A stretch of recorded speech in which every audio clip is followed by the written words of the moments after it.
time for the ride home in ENC. Yes! Yes! Yes! This is your 5 o'clock drive with Patrick Johnson. Holy mackerel! More news, more interviews, more ECU stories than you can shake a stick at. Hey, stop shaking that stick. This is the Patrick Johnson Show. Pirates win! Pirates win! On 94.3 The Game. All right, welcome into Tampa, everybody. Great P-Man here with you. Big show today.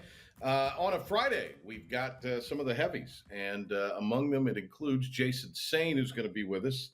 He is the former House Appropriations Chair, is out of elected politics now. But Jason's been the guy to craft the bill the last couple of years. Of course, we told you yesterday about what the House is wanting to do. Around the time we got that information and disseminated it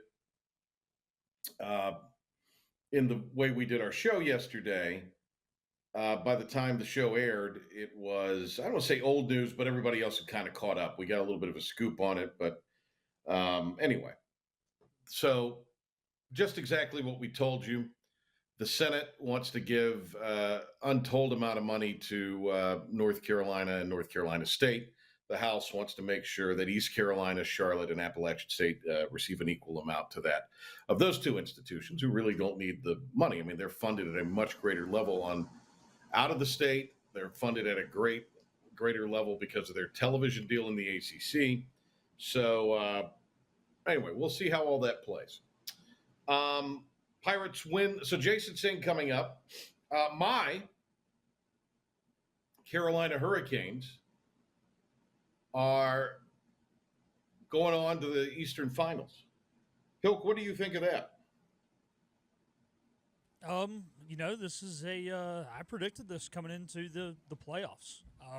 I just thought they were, even though the Caps were the home team in this series, I thought the Caps were kind of built for the regular season.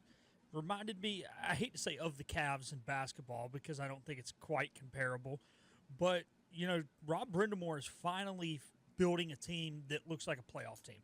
So much at the beginning of his career, they were a regular season team. They were fast. They were finesse. They weren't very physical. They were not phenomenal on special teams. Well, now the special teams have come in. Now they're physical. Now when someone punches them in the mouth, they respond. Heck, sometimes they start it. And I think they're a much more mature team than they were, at this point, 4 to 6 years ago when we were seeing them getting, just even if they went on a run, you felt like it was Cinderella's a bad word, but it felt like, hey, this good thing will come to an end. This year, it doesn't seem like it's guaranteed that the good. But this is a rebuilding year, right? Rebuilding. Wasn't this supposed to be a rebuilding year? Okay. Yeah, it was to an extent. Anyway, Canes country blogger Brian LaBlanc. For no other, well, of course the Canes won, but we also like LeBlanc, and LeBlanc has a lot to say. So we really like him today because of that. All right. Is that too much behind the curtain, Pilk? Did I open up the, okay. All right, good. Just want to make sure. Pirate baseball tonight. The left-hander Corey Braun going for South Florida. He's been their number one all year. He'll get the Friday night start. I'm told Jake Hunter will go for the Pirates. So we'll see. Hunter had a really good start against UTSA last time out. Went the longest he's pitched in a single outing this year, going 5 innings. So glad to see Jake Hunter getting the call tonight. So that is the story there. Let's talk a little Pirate baseball before we get Jason Saine on in a few minutes here. East Carolina, fantastic last night. Quick start to the game. It was breezing right along on a really gorgeous night in Tampa, all things considered. 5-1 was the final. The Pirates in the third inning saw Lance Williams, who got the start, load the bases. And loaded the bases with 1 out. Got the first strikeout of the inning and then gave up a couple of singles, then walked a man. Bases loaded. And then a double play that was probably one of the more outstanding double plays that have been turned this year.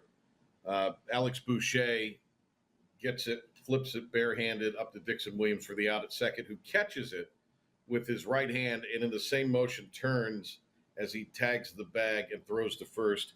And they doubled up. Pretty good runner in Marcus Brodell for South Florida to end the inning. And that gave East Carolina some juice because they come out. Jack Herring, who's putting a lot of good wood to the ball right now, gets a single. Austin Irby bloops a single, and then Dixon Williams. The only way I can describe that Dixon Williams home run, Pilk, is a moonshot. It shades of Emma Jackson down here in Florida. He hits the baseball, it goes over the scoreboard and lands on the indoor batting or the covered batting facility at South Florida. Put the Pirates up 3-0. They added some insurance in the sixth. Lance Williams, 4 innings, very strong, got 3 strikeouts. Brad Pruitt was got knocked around a little, 4 hits in 3 innings, but he struck out 5. And then Ethan Young, Pilk, 5 strikeouts in the 6 batters he faced, including striking out the side in the 9th. Did he get a save for that? He should have, shouldn't he? You know, they've changed the save rules, and it's a little different college to pro, but there was at one time, you know, you got to be inside X amount of runs, which he wasn't inside, but there was at a time where if the tying run reached the on-deck circle, you got the save as well, which the tying run did reach the on-deck circle. No, he did. He did get the save. He did give it to him? Okay. He got the save. Yeah. Yeah. In the 8th inning, that he got accounted for the save then, yeah. Well, he worked, because he worked 2 innings and came into that situation with the bases loaded and only surrendered 1 run, which was charged to Pruitt. Pruitt actually got the win. And it was win. via sac fly. I mean, he got what the contact you want. It was unfortunate. There was a guy on third. But so a save there for Young. I say Ethan Young would be my closer for the rest of the year. I think Ethan Young is your high leverage guy for the rest of the year. So I think it's kind of that new school. You don't have a closer. You have biggest moment, which sometimes is the 9th, but sometimes that's the 6th. Now, knowing Ethan Young, he could come in the 6th and still be firing him in there in the 9th. So there's that. But I say use him because I have a bad feeling come mid-July there's going to be a big league team calling. I think he is a draftable guy. Dixon Williams, a draftable guy. Speaking of Dixon Williams, do we have that audio, Pilk? Yeah, I emailed it to you. Okay. I see it now. Thank you. This is Dixon Williams. When he was told by Coach O in the postgame interview, he let out a grunt during the home run. Really? I didn't know that. Usually not a grunter, but yeah, I hit it pretty well and just, happy to get a swing off. Hope the guys get some momentum going there and just a great game played all around. Pitching was great. Really was 13 strikeouts combined for Pirate pitching, the most that they've had since mid-April as a team. This is Dixon on the importance of the double play that we described for you that preceded the home run. Heck of a play by Boo. He locks it down over there, man, and good feed. I barehanded it, and Coach P probably wouldn't have been too happy if we didn't make the play, but thankfully we did. And it's a game of momentum and those swings and those plays that can really get you going like that. And so I'm glad we were able to turn that double play and really get everybody going. Dixon says the Pirates are a team on a mission. Pirates are on a mission, and don't let them get hot. But I think it's happening. So we're ready to go, and we're going to show up tomorrow, win another game, and just keep winning one game at a time. That's all we're worried about. But yeah, we're ready to go. Head coach Cliff Godwin in the postgame called it a good team win. Lance did a great job, opening the game, but that double play that Boucher and Dixon turned with the bases loaded, that was the difference in the game because it's a huge momentum swing, and then we get a 3-run homer by Dixon in the next inning. And I thought everybody did their job. Brad Pruitt came in and did his job after Lance. Ethan Young came in and did his job. Walker blocked some tough pitches. Drew Downs, unbelievable play in center field after we got Riley out of there after he got 2 at-bats. And Seawall played great defense, and I just thought up and down the lineup we put together tough at bats, played great defense, and pitched good. So when you do that, good things happen. All right, and here's CG on the turning point in the game. The double play's not on the Sports Center top 10, then I don't know what's going to be up there for sure. And Jack got us going, and we had some good fortune. Irby kind of got jammed, but got the ball the infielders' heads, and then Dixon got a swing off, which was a big swing. All right, and this is Godwin on the Pirates' goal of playing their best baseball down the stretch. You don't know what's going to change the momentum of the season. I know that these guys have battled. It has not been easy. They've been handed a lot of adversity with injuries and tough calls and everything else, and they hadn't quit yet, and the coaches haven't quit. So we're just looking to play our best baseball down the stretch. And then one-time Pirate pitcher Evan Krasinski here in the Tampa area. Evan is kind of got to AAA and could never really crack the bigs. So he, has retired from pro baseball, getting married soon. Good for him. And he talked about the pregame, or talked to the team in the pregame, and Cliff Godwin on that. Evan Krasinski came over to the hotel, and I let him talk to the team before, and he just talked about how much pride he had in the program. I'm getting choked up because, he wasn't recruited by me. He was, on the team the year before I got hired. He had thrown one inning and then, was an All-American his junior year, and pitched unbelievable in the regional that year against Bryant, a big leaguer, and then won the first game at Texas Tech and turned down the draft and came back his senior year. And he just said, hey, man, you got to have pride in the uniform. And he got choked up just talking about it. And to me, that was the key, because I think the guys just could feel his passion for our program, and that was awesome. Pilk, the best team in the American was on the field last night. Not for the season, but that version of East Carolina is probably the best team in the American if they can replicate that over the next several days. I agree with you. I think, you and Coach O and I talked about, I can't remember if it was late in the game or after the game, but we were like, man, this is a really good baseball team. They're just not a really good baseball team consistent enough. And at the end of the day, right, with the way the NCAA tournament takes its bids, if you get consistent when it matters most, it really doesn't matter what you did at the beginning of the season. I mean, yes, I guess it does to an extent, because UAB will not have an opportunity to play for a conference championship, so at least you didn't dig yourself into that hole. But if that team shows up between now and next Sunday, there's no reason that next Monday we're not hearing their names called. So, got to stay out of the losers bracket. And look, I think, I know you're not playing for seeding this weekend, but I think last night was a very important game in the season. And I think if you're in a position now where you are able to get to tonight with a victory and are taking the series, that's a big piece of mo heading into Clearwater next week. And I don't think the idea is, okay, we're going to try to just pick up a win in Clearwater so we don't have to ride the bus back. We can charter back. No, I think this group's here to, okay, we're going to get through the whole thing. And try, as you say, to get the next Sunday. So, all right, let's hit a break. What kind of money could be coming to East Carolina athletics out of the gambling proceeds, basically, out of the gambling tax from the state of North Carolina? Athletic budget support from sports wagering is what it's called. We're scheduled to have Jason Saine. We will look forward to talking to him in our next segment on that. It is the Get You to the Weekend edition of the Patrick Johnson Show. I'm in Tampa. Pilk is back in Greenville. And our thoughts with everybody last night, some rough storms in eastern Carolina, the Stokes community and other parts of Pitt County and Craven County, Beaufort County, Martin County. Hope everybody got through that okay. Some rough stuff weather-wise. All right, we'll be back. Jason Saine on the PJ Show next.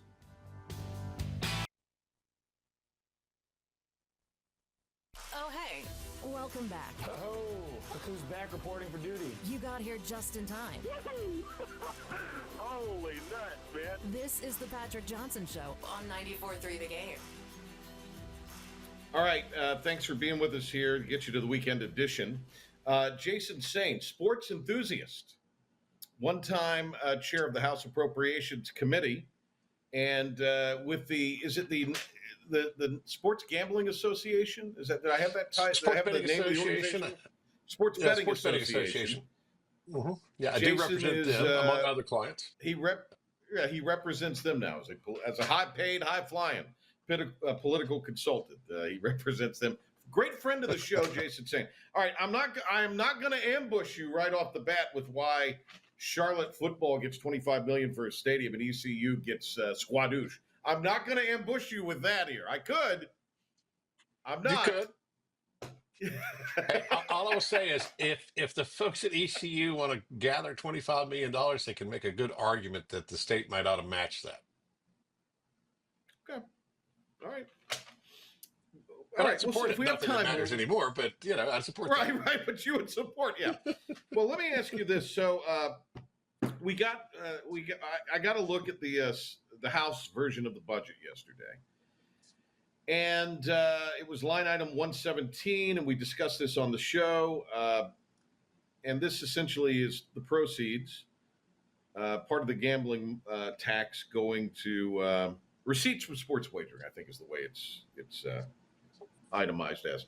But anyway, for fiscal year 25-26 and 26-27, over $26 million going to both NC State and UNC. Now, the House version, and I've always said, as you know, former Representative Saine, all the brilliant people in the state are in the House, as you know. In their infinite wisdom, they have also included East Carolina, App State, and Charlotte, which you were a big Charlotte 49ers guy. They've included those three in receiving that money. The Senate apparently doesn't agree on this. Brian Murphy from WRAL Sports has done an article that kind of outlines this whole thing and where we are. But, I think, as you know, in your world of messaging, and as I know in my world of, you can't say these things enough.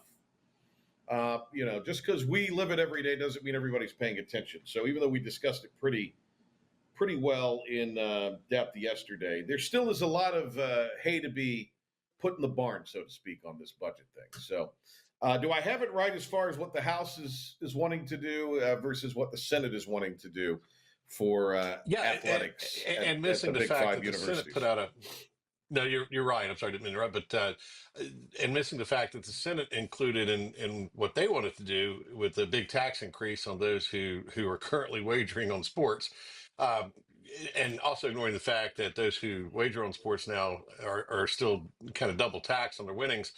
Because the state doesn't conform with the federal code. So that wasn't addressed, and they doubled what if you're making a bet on ECU or Charlotte and you win, you're now going to get double taxed if the Senate prevails. So there's a lot of things going on. The House hasn't revealed exactly how they're paying for it because they're releasing out their budget in segments, and I think we'll see the finance package next week. I'm hearing there will not be a tax increase. Let's hope that happens. I think that's somewhat ridiculous if we do tax those folks who are keeping in mind that sports betting is only a year old in North Carolina and way overperforming any of the estimates that people brought forward. The prognosticators, the staffers who try to guess at those things. We thought it would overperform, but it has been incredible the amount of money that's coming to the state. So that's already happening at 18% on wagers. They want to take it to 36%. I think it's 36%. House doesn't seem to want to do that, and that's great news. But the question then remains is, now they're changing the formula and trying to include NC State and Carolina into the mix, and not necessarily opposed to that. Officially, the Sports Betting Association doesn't necessarily care how the money is allocated, but I can talk as a private citizen too. Let's talk about what it's paying for. It's paying for Belichick at Carolina.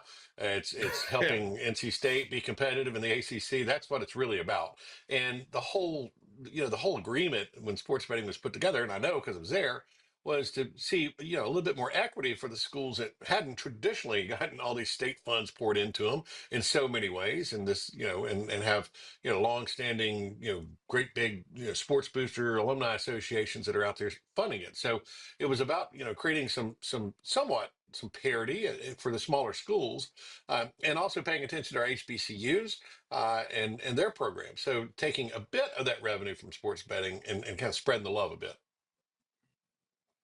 Jason Saine is with us here on the Patrick Johnson show today. All right, so you've described that beautifully. The other thing about this in the House version, and again, they've not released how they're going to pay for this. This is just what how they want to allocate the sports tax, the taxing on sports betting receipts. UNCW, Western, Asheville, and Greensboro all get $3 to $4 million over the per year over the 2 year budget. So I think that's a positive thing. The other thing, and I want you to give some clarity on this if you would. There's a recurring, as I read it yesterday, recurring allocation that would go to Charlotte and App and ECU, and I presume North Carolina and North Carolina State. That would be 10.9 in fiscal year 25-26, 13.9 in fiscal year 26-27. It would obviously be a little bit more than that under what we're seeing out of there. But does that mean that is kind of baked in the cake, as it were? As I understand it, and I was traveling on a plane yesterday, so I haven't read the exact language, but as it was described, as I read Brian Murphy's article that you referenced, and Brian's usually pretty well on top of it. That's his beat, and he Sure. follows it Yeah. very well. But yeah, that's how I understand it. Okay. So let's get back to the taxing of this. Again, it just seems to me that the folks in Raleigh are saying, wow, look how much money this has brought in. And I mean, it's brought in a ton. As you and I both thought, this will be wildly successful in our state, and it has been. So I guess, what's you expect the tax to go up on it? I mean, 18% is pretty gaudy, but 30. So is there a number that, from your standpoint, that would make sense to be able to kind of pay for Bill Belichick? Well, first of all, it's counterintuitive that the tax should go up. The tax was Okay. kind of middle of the road, still a little high for compared to some other states. There's been a move. When something's very successful, those folks who want more money, and there's always those folks who want more money. They try to squeeze everything they can out of it.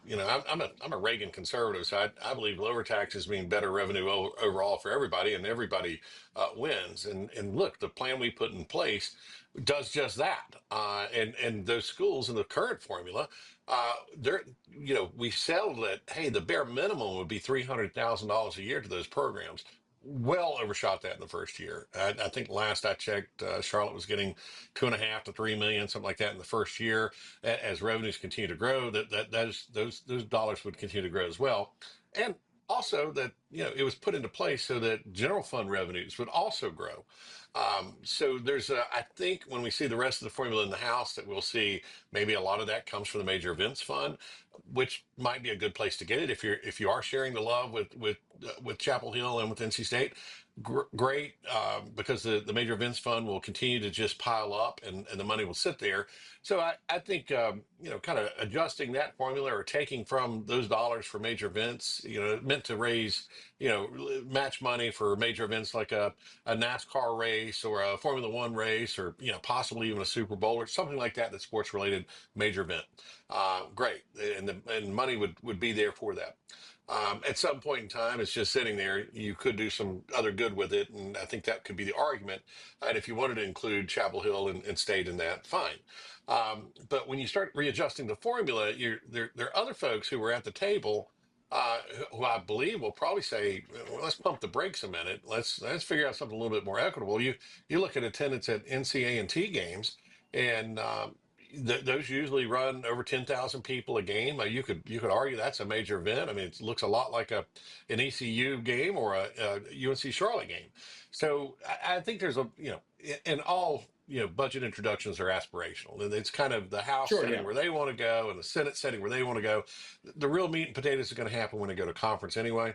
But it leaves room for criticism, and I'm sure none of those folks who put that in place are surprised that they're not pleasing everybody. You can't do that as a legislator anyway. But that is at least the start of the discussion. Where we end up, I'm not so sure. But I think other voices are going to insert themselves, and we'll see what ends up in the wash there. But it is interesting. And look, I think bringing Bill Belichick to North Carolina is a great idea. If nothing else, it highlights how important sports are in the state. Our ACC schools, if the ACC continues to exist, They need to remain competitive, and I totally get that. But there are some nuances to this proposal that I think is leaving folks a little bit wanting. Absolutely, from the Sports Betting Association side, the allocation is not our concern, but the tax is, because keep in mind too, why that tax is set where it's making sure that people don't go to those illegal markets like they were before. The state was losing tons of money to illegal markets, and oh, by the way, this kind of proved our point. As popular sports betting has become in just 1 year in North Carolina, we know folks were doing it. They just weren't doing it legally, and North Carolina wasn't getting a piece of that revenue. There's nothing to say that they couldn't do that again. So if consumers start to feel like they're being treated unfairly by a punitive tax code, and that's what this is, Right. with this tax increase, then they'll go somewhere else, and then what you'll eventually see is revenue, instead of increasing, it will fall, and which will also be counterintuitive to what they want to accomplish, which is to fund those athletic programs out of universities. Jason Saine said a lot there. I got a couple follow-ups. Former chair of the House Appropriations Committee, sports enthusiast, and representing the American Sports Betting Association? National Sports Betting It's Association. Sports Betting Association, just Sports Betting Sports Betting Association. And it is a national organization. Yeah, your Sports Betting Association. FanDuel's, FanDuel's, DraftKings, BetMGM, Fanatics, everybody's in it. Yeah. All right. Here's what I want to ask you before we get to, as you say, the reconciliation, that process. I found it curious that NC State and North Carolina were not included in the first go around on this, or if they were, it was at a very minimal level as far as that. How did you get that done? Because that would seem like I just can't see those two institutions being like, all right, let's let the money go to App and Charlotte and ECU, and that's fine. We'll just I just can't see that. So how did you pull that off? Well, I think you could point to well over 200 years of money going to the big institutions, right? I agree. But that doesn't mean they don't want they weren't. I just can't see them not having their hand out coming to the table. Well, and they did. They were there. They were certainly on the sidelines and hoping. And look, and I love Bubba Cunningham over at Carolina, and a great athletic director, and someone who knows the business of sports. And we've had multiple talks about it, as have with some of the folks at NC State. They certainly wanted to be a part of it, but it was new, and it was almost a sort of a kind of let's wait and see. And so we have waited at least a little bit to see, and it is overperforming. So I think the argument of including them is not a bad argument. I think that case is well made. It's just how do we get there? And look, they are larger. They've got larger programs, so there's some rationale behind that I don't think that you can argue against.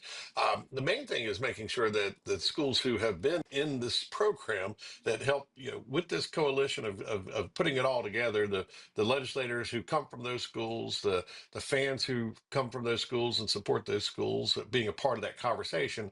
I don't think anyone's going to go, hey, that's we're shocked that they're at the table, but I do think that they want to make sure that they're being treated fairly, and that we kind of for those making the decisions now, ensure the fact that we're trying to boost those programs up. It's not just a cash cow for NC State and Chapel Hill.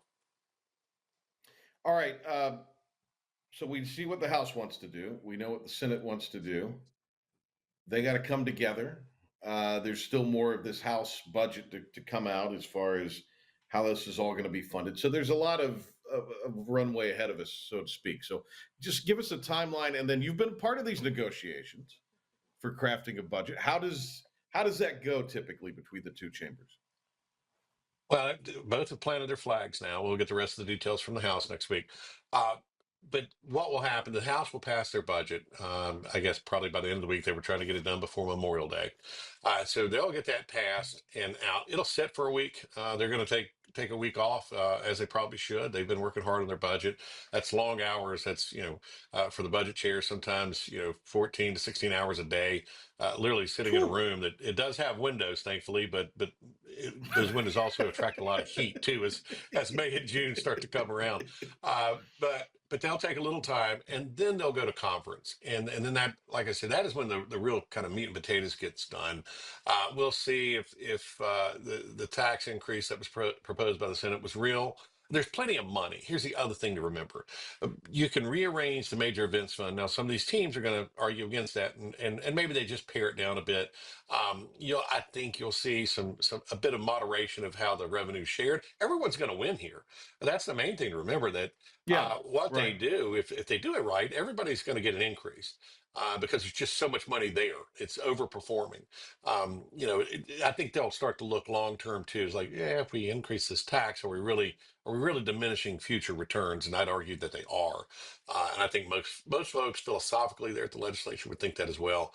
Look, and there's certainly some people at the table that want to increase taxes, and they haven't seen one yet. They didn't want to increase, but I think what will prevail is a hopefully a no tax increase, a redivvying up of some of the money there, but where everybody is still winning and getting more than they got before. And I think that's where they land. It'll take, and process wise, the conference process can last anywhere from 2 to 3 weeks. It probably lasts about a month. You'll see toward the middle or end of June, the budget start to come together. They'll want to get it passed before the Uh-huh. fiscal year starts on July 1, ideally.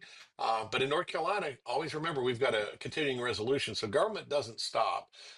New things don't get funded, but government doesn't stop if they don't get to that agreement on July 1. There'll be articles written that say the world's ending because they haven't got to a budget agreement yet. They may. And I hope that they do, because they need to get home too and be with their families. But at the end of the day, if nothing happens, all the universities that have won on sports betting will be fine. They'll get increases as the revenue increases. Who will be left out will still be Carolina and NC State. So there's some reasons to get to that agreement, and they can always do a separate mini budget or an appropriations bill that only deals with Right, this part of right. it, the sports betting part of it. So, but I think they get to that agreement somewhere, by the 1st of July. You know, I you know this because you are a Charlotte partisan. Nobody's perfect. I'll add to that. But 26, It's 26 certainly not million our over football two record. years. 26, although 2-0 against ECU, I'll give you that. All right, True. 26 million at Charlotte and at East Carolina over the next 2 years. That could really go a long way, and that is some difference-making money. I know in Greenville, uh, and I'm sure in Charlotte with that athletics department, that's difference. And then you look at the fact that they're getting 25 million for their football stadium. Boy, what a haul! Not bad if you're Charlotte, but hey, not bad if you're ECU either. Like I say, and No, what I do worry no, about though, if as a yeah, fan, is that somehow this, I hate woke ideology. If somehow it starts spreading to those non-revenue sports, look, the whole way to increase your revenue is by concentrating on what makes you money. So hopefully this does yeah, go to the football and basketball programs, that are the real money generators. But I do worry that so much money so fast. Our approach was to kind of ease into it. This is a much different approach, and so this is me speaking as a fan, not for any yeah. one organization, but that is my fear. You know what's crazy is, and it's to a degree in the ACC, but with the SEC and Big Ten, I presume, it's so much. Well, I do know a little bit about with the Big Ten. It is so much money they're getting already from television. And I'm talking conference wide. That like Sure. those non-rev sports. I mean, they travel like royalty, and so it's eventually all boats rise with the tide. But I hear what you're Right. saying. Let's lock down the money makers. Let's make sure football at ECU and Charlotte are winning and are competitive and that are relevant. I'll argue Yeah. for ECU basketball all day. Let's get it right. Let's start to get it going in the direction where it is, a program that can be considered for the postseason legitimately, be it the NIT or one of these other tournaments. You would love to see an NCAA berth. The same thing is sure, but that also goes to a conference thing that with the American. The American in its basketball situation has to figure it out and somehow get back to being a multi-bid league, not just Memphis and everybody else. And the only way you're going to get a multiple bid is if Memphis doesn't win the tournament. So you've got to figure that out. But that's a story for another day. As sports fans, I was just up in Michigan at the spring game. I can tell you that football's doing very well there. When their weightlifting facility cost them $51 million, so that's just for football. I mean, I did a Michigan softball game this year for TV, and I mean it's like a big league sports franchise traveling just for softball. It's unreal. Yep. All right, is your 4-star long snapping son? Is he still enamored with Greenville? Can we get him in Greenville at easy? Are the Pirates on the radar? I've heard other things. On the radar, and okay, and acting as his agent now would be very welcome to talk. And we love Greenville, and he loves Greenville, and we liked Greenville. We keep him on a diet of subdogs. You might have seen him become a man that day potentially, because he got to Greenville, his eyes were open. That day, he loved it. He loved the atmosphere. That's definitely on his consideration list if they're considering him. So, but yeah, he's practicing hard and getting ready to start camp next week. So he's ready to go. Awesome, Jason Saine, thank you for doing this, especially on short notice. I really appreciate it. Enjoy your weekend, and we'll talk to you again really soon. You too, Patrick. Take care. All right, the great Jason Saine with us here. That was great, Pilk, wasn't it? That was good stuff. It was good stuff, and I like, you and I aren't supposed to talk politics on the air, but when he can say he doesn't like the woke stuff, that he gets to speak for us, but we don't get in trouble for talking about it. I don't think any of us like. We want it to be a meritocracy. You want it to be where you earn what you are given, however you slice it. All right. So, Pilk, I think we're at a point here. Do we take a break, let you do an update, and then we'll come back with LaBlanc? Is that how we're gonna? Yep, we're going to play this here. All right. Break time. When we come back, Philip the Ref Pilkington, hardest working man in IBX media the last couple of weeks, is going to give you an update, and then we'll come back and we'll talk about my Carolina Hurricanes with the great Brian LaBlanc from Canes Country. Listen up. He's talking now. Sorry, thought we were vibing. The Patrick Johnson Show on 94.3 The Game. No, we did not decide to connect with Brian LaBlanc, who's also here in Florida, at a Love's truck stop in Polk City. Instead, he's in a different part of the state today. I'm in Tampa. Brian LaBlanc from CanesCountry.com, who covers the Carolina Hurricanes. Unlike anybody else. Yes, they are my Carolina Hurricanes. Now that they're going to the EFC, I'm all in. ECF, is man, here. come on. EFC. I'm sorry, whatever. Pilk, do we have ECW? Pilk, do we have wrestling? Pilk, do we have a 3-shot? Pilk, instead of producing the game last night, decided he would watch hockey while producing the game last. So Pilk will ask you the more intelligent. By the way, speaking of pro wrestling, doesn't Pilk look tough with this hat and goatee today? He looks a lot tougher than he normally looks. He's kind of a white T-shirt. That's a good tough look for you, Pilk. Gets upset at some automation in the studio. Might be throwing a steel chair around or something. It wouldn't be the first time. Not the first time. No. We've all worked in radio and thrown large objects at automation before. It happens. Yep. It happens. So, my Carolina Hurricanes have advanced to the ECF. They have. I'm looking here. So last night, the 3-1 win over the Caps. Well, let's just start. Was that the last game for Ovechkin? I don't think so. I think he comes back for at least one more season. I'm not 100% sure of that. But Brian. Well, I mean, very emotional. He was, and I think that there's probably, is it possible that was his last game? Yeah, I think it was, but I think he's probably still has a lot maybe not a lot left in the tank, but um, you know, there's still something left there. I think there's definitely something to be. I mean, the guy scored 40 goals this year. I mean, it's not like he was falling off a cliff and just crawling to the goals record, just scoring one every 4 games or something and just kind of barely making it over the finish line. I mean, he was a productive player for the vast majority of the season, and I think that what may have happened there was just you get to the end of the season, and especially a season that had so much going on, there was so much attention paid to him, and you just get to the end and it's like the balloon pops and everything just comes out. And I think that's probably more of what we were seeing last night, is just all the pent up emotion, and all of the everything just kind of comes out all at once, right? And so I think that's probably more of what we were seeing. I don't think this is it for him. I think he's got at least one more year. I would be very surprised if that was his last game. Now, I don't think he's got much longer, but I mean, Right. he's still productive on the offensive end. He's never been great defensively, and he's very clearly a one-trick pony at this point of his career. But I don't think that last night was his last game. I would be very surprised. Now, I've been wrong before. It's rare, but it happens. I would be surprised if that was his last game. The great Brian LaBlanc from CanesCountry.com joins us here. So I love a good troll, as you know.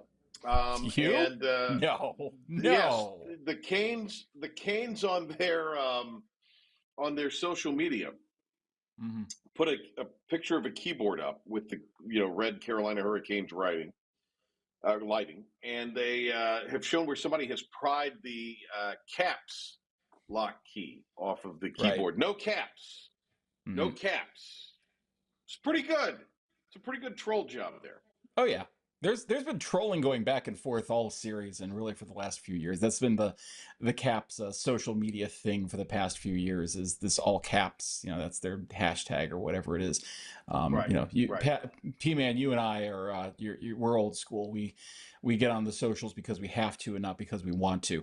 Correct. But the Hurricanes have kind of leaned into this, and it goes back and forth. You saw Tom Wilson, your friend and mine, getting into it with the Hurricanes players, mocking the Storm Surge. And in Game 1, Tom Wilson pulls Sebastian Aho, or however P-Man wants to pronounce it today, his mouthpiece out of his mouth. Whoa! Oh, okay, because, whatever. All right, yes, go ahead. You and Pilkington can kiss my fat, white, hairy butt.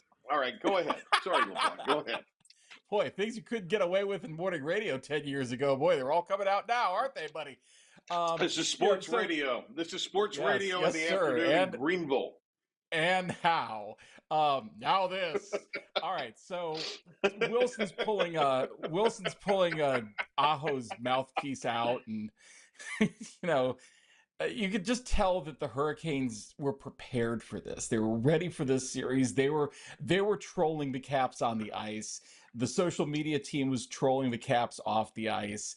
They knew what they were getting into. They were getting into Caps' heads. They knew how to play the game. They've been down this road before. They knew what they were dealing with, and they played them like a violin, and to good effect. I mean, Wilson is at his best when he's running around slightly unhinged and causing havoc and getting in the opposite team's heads. And the Hurricanes made a point from the start of the series that they were not going to let Wilson get in their heads, and incidentally, not allow him to dictate the play of the series. Job done on both counts. They didn't allow Wilson to carry the play of the series. He was pretty much a non-factor offensively. Ovechkin only scored, I believe it was only 1 goal in the entire series. They kept him off the scoreboard. Pretty much, job done all the way down from top to bottom. I mean, they had a game plan. They executed it. Game 1, they came out and probably should have won that game going away, given the amount of time they controlled play, and eventually won it in overtime. But they did everything they needed to do. Eventually, they came through, and it was Andrei Svechnikov last night with the game winner with only a couple minutes left on a goal that probably Logan Thompson would say probably should have had. It was a stoppable shot and just kind of snuck through his pads and was a goal that, Svechnikov will say thank you very much and take the puck and go home. But those are the types of goals the Hurricanes haven't scored over the past few years in the playoffs. And if they're getting those kinds of goals, look out. But they had a game plan. They stuck to it. They didn't let the Caps, boss them around and get in their heads. And they were the ones that dictated play, and it paid off. My Carolina Hurricanes advance to the Eastern Conference Finals. Brian LaBlanc, CanesCountry.com. All right, Pilk, ask some intelligent hockey questions. All righty. Well, I don't want to even butcher his name, so I'm not going to mention it. But how did he Alexander play? Nikishin. No. Too late. Don't tell him. Mute his mic. You guys say I can't pronounce Aho, which I can do, and Pilkington says, "Oh, I'm not gonna go out on a limb and butcher a name." Don't be a coward, Phil. The difference is he's played one game, and I couldn't hear the broadcast because I was listening to you. You butcher guys on the team for 5 years. There is only one person in this 3-person setup here whose name is on this program, and it's not me, and it's not Pilk. So, can't take the heat, P-Man. Get your rear end out of the kitchen. Go ahead, Pilk. All right, I thought he played well. Take your name off the marquee if you can't take the heat. Yeah. Oh, I know. Right. Yeah, I thought he played well. Just want to get your thoughts, and also any knowledge on this Chatfield thing? Is this thing serious? I know it's undisclosed the last time I saw it. It's undisclosed because it's the playoffs and everything's undisclosed. I don't know. I mean, Chatfield came out of Game 4 a little bit banged up. The thinking was that he was going in Game 5 until he wasn't. It's they're all shell games at this time of year. No one really knows. Brindamore plays dumb. He knows. He knew all along, probably. And Nikishin knew all along. I mean, it wasn't like, they're not going to throw a guy in there for his first ever game. You're not going to go to him 15 minutes before warmups and say, "Hey, kid, you're in." He knew. I mean, let's not beat around the bush here. But that being said, not a bad debut. Like we talked about last week, they weren't going to put him in a situation where, it was a real high leverage situation. And this was probably about the best possible circumstance he could go into. Was it a high leverage situation in the sense that the Hurricanes could move on? Yes, it was. But they're up 3-1. They lose this game. They're coming home with a chance to still close the series out. If, the only real danger is that it goes completely off the rails and, they kind of blow their shot with it, and he doesn't have a chance to, really kind of get his feet wet in a game that is close and it has some, has some stakes to it. But this one obviously did. A couple of turnovers, nothing that you wouldn't expect from a guy playing in his first game. There were definitely some butterflies in the stomach and some kind of wide-eyed, I'm actually here moments. But overall, you can definitely see, that it's going to be a work in progress for sure. I'm not 100% sure. I mean, if Chatfield's healed up, and I think there's every chance he'll be healed up in time for the start of the conference final, he'll be back in the lineup. I don't think Nikishin's going to be a regular in the lineup the rest of the way, but, he got a chance to get in. He took that chance. Good to get his feet wet. I think it was pretty much the perfect scenario for him to get that first chance. And I think they probably had to like what they saw from him. I mean, they got what they expected. Kid's got a cannon shot. He's going to be a real good asset on the power play. And I mean, there's nothing that is pretty much as advertised. Give him a few games of seasoning, especially early next season. I think he's going to fit right in. I think he's going to be top 4 pretty quickly to start next season. And if they need him to plug in to fill in a pinch like they did last night, he showed last night that he could handle that. So pretty much they got what they needed out of him last night for sure.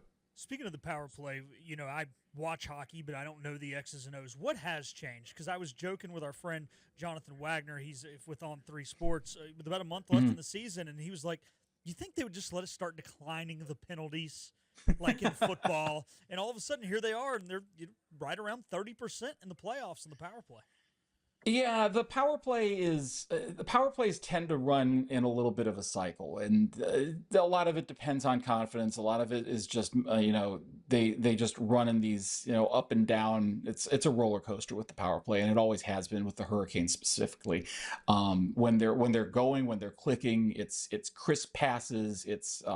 It's shots with intention. It's getting guys to the right place to clean up rebounds. That's the kind of things that you see when a power play is really working. You see passes that don't, pucks don't stay on guys' sticks for very long. There's no indecision about where they're moving the puck. Guys know where they need to be. There's a lot of cross ice passes, opening up the goalie, making sure that they got passing lanes open, that sort of thing. What we were seeing earlier in the playoffs, especially in the New Jersey series, it started to come around a little bit in the Washington series, although I think they still have a little bit of a ways to go to get it right where they need to be. When a power play is not working, the passes aren't as crisp. The defense is jumping those passes, intercepting them, knocking them out of the zone, forcing the Hurricanes to regroup, to get out of the zone and come back in on side. That's where they really struggle. They're really good at putting shots on the net. That's never been the issue. But it's what they do after they put that shot on the net. Do they have somebody nearby that can clean up a rebound? Are they generating those rebounds? Are they able to get a guy in position that can make something, create some chaos down low to move the puck around and get an open shot for a guy, either for a tap in or a one timer? That's the kind of shot that Ovechkin's made his bread and butter on over the years. Just that slapper from the circle. That's when you know that a power play is cooking. When it's not, the passes aren't as crisp. There's a lot more indecision. They're not sure where the puck's going to go. There's a lot of just skating around with no real intention of where they're going. So when you notice that guys are just not really looking like they're confident about what they're going to do with the puck up a man, you just kind of know that the power play is not working as well as it could. There might be a quick shot and a quick clear by the defense, then they have to go all the way back down and chase it. Then they just do it again. When a power play is going, there's a lot of zone time. They're able to keep the puck in the zone for a while. They generate shot after shot, tire out the opposition. That's also a big piece of this. You get guys in the zone, penalty killers for 45 seconds to a minute. They're going to get zonked, and if you can move the puck around, quickly, they won't be able to chase it because they're getting tired. And, the more they can't keep up with it, and the more you can move it crisply and get it across the ice, the easier it's going to be to open up the goalie and eventually, try to work an open net. The great Brian LaBlanc joining us here from Canes Country on the Patrick Johnson Show that gets you to the weekend edition, expanded edition as we go into Pirate baseball coverage beginning at 6:15. ECU in Game 2 against South Florida in the regular season series finale, or finale of final series of the regular season, whatever I'm trying to say. All right, so tonight. They pay you to talk, don't Scenic they? Sunrise, yes, they do. Not well, on both accounts. So down the road from us here in Sunrise, gorgeous scenic Sunrise, Florida, that outpost. It is going to be the Leafs and the Panthers. Panthers up 3-2. Winner gets my Carolina Hurricanes. So who wins this game and who wins this series? Well, based on what we've seen from the Leafs the last two games, you'd be hard-pressed to pick against the Panthers because the Leafs look like they would have trouble beating one of the 10U teams that I score kept at the rink last night. They just look completely defeated. If you want to see Pilk, if you want to see a team that has absolutely no confidence in any facet of the game, go watch the Toronto Maple Leafs in Game 5 because they just looked like they were just dead in the water. They had no confidence whatsoever. The Toronto fans were resorting to the time-tested tradition of throwing their jerseys on the ice to protest the incompetence that they were seeing in front of them. I mean, it was a chef's kiss of pathetic displays that was being put on for the fine fans of Southern Ontario on Wednesday. I think the Panthers probably win this series. I think they win it tonight. I do think that the Leafs will play better tonight because there is literally no way that they could play anywhere near as poorly as they played on Wednesday. I mean, that was just knuckle-dragging bad. But the Panthers are the Panthers are a very similar team to the Capitals in that their game is very predicated on getting in the opposition team's heads, and they're really, really good at it. Matthew Tkachuk might be the best player in the league in doing exactly that. Tom Wilson is in that same vein, and for a while he was that guy, and Tkachuk is kind of claimed that throne over the past couple of years. He's fantastic at doing that. Just, Sam Bennett's also really good at it. So walking up to the line, is the guy that throws the match in the building, sets the building on fire, and just walks away with the grin on his face. I mean, that's exactly what they do. And it just drives the other teams crazy. And then they get away from playing their game because they're so focused on just running around trying to get even with guys like Bennett and Reinhart and Tkachuk, that they don't worry about like playing their own game. And that's what the Hurricanes have been so good at it with the Caps. I think the Hurricanes would match up better this year against the Panthers than they did 2 years ago when they played. The one thing that gives me pause about the Panthers is Sergei Bobrovsky, who has really always been kryptonite against the Hurricanes. The one thing that they would have the advantage in here is that the Hurricanes would have home ice advantage against the Panthers because they finished with the higher points total this year than Florida, Right. which means that the Eastern Conference Finals would start in Raleigh. If the Leafs somehow come back, they will start that series in Toronto. So I don't think that'll happen. I think the Panthers probably win tonight, and we'll have a rematch of the 2023 Eastern Conference Final. So that's my prediction. Brian, we're segueing that into the state of Florida because you have a game you want to play. You got about a minute. You got about a minute. We do. So take it away. P-Man. Yeah, so P-Man, Florida or Ohio? In my own life. Now, I have to preface this. I have a friend who is a Girl Scout troop leader, and she was challenging her Girl Scout troop to sell a lot of cookies, and they did. And the way that she challenged them was she was going to take them to get Italian ice dressed in a chicken suit. I'm not making this up. So later tomorrow, we will have a Girl Scout troop leader crossing one of the main streets here in lovely Lake Mary, Florida, dressed head to toe in a chicken suit, leading a Girl Scout troop. Now, I mentioned this because in the world of things coming full circle, I told her when I saw her yesterday, I used to be on a morning show where we had a segment called Florida or Ohio. And this would absolutely be a topic on Florida or Ohio back in the day. Okay. So, you know, my life has now officially come full circle in that I am arm's length removed from a topic that would have been covered on the quiz sensation sweeping the nation, Florida or Ohio. And the answer, of course, is Florida.